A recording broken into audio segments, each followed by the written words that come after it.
Pregame.com.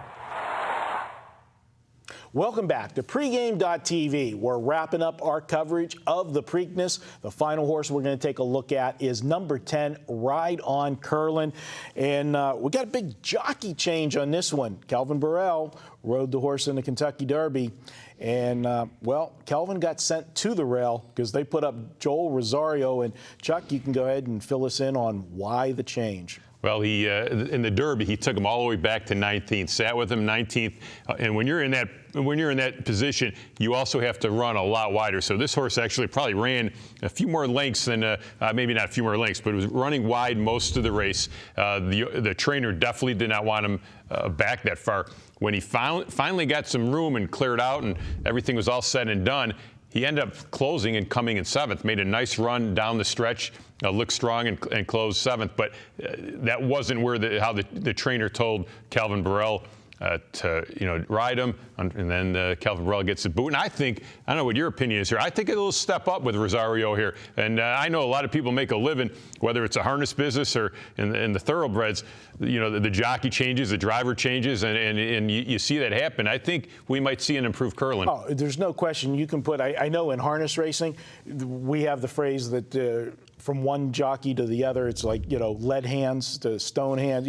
You can step a horse up a second just with a different set of hands. And definitely, Joel Rosario, we said right before we come on camera, this is one of the best jockeys in the country right now. He's riding tremendously.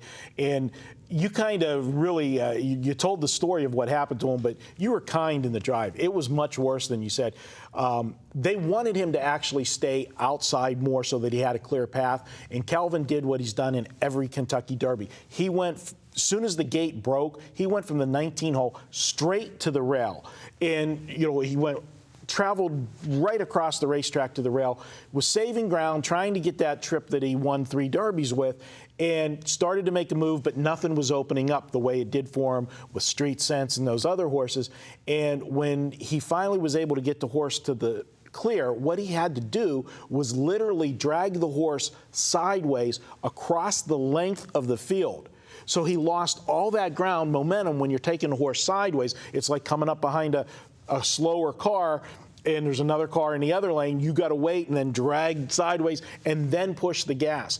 And so this horse lost all momentum, but he ended up running the second fastest last quarter in the Kentucky Derby, even with all of that. And that's why people think this horse has a big chance to move forward.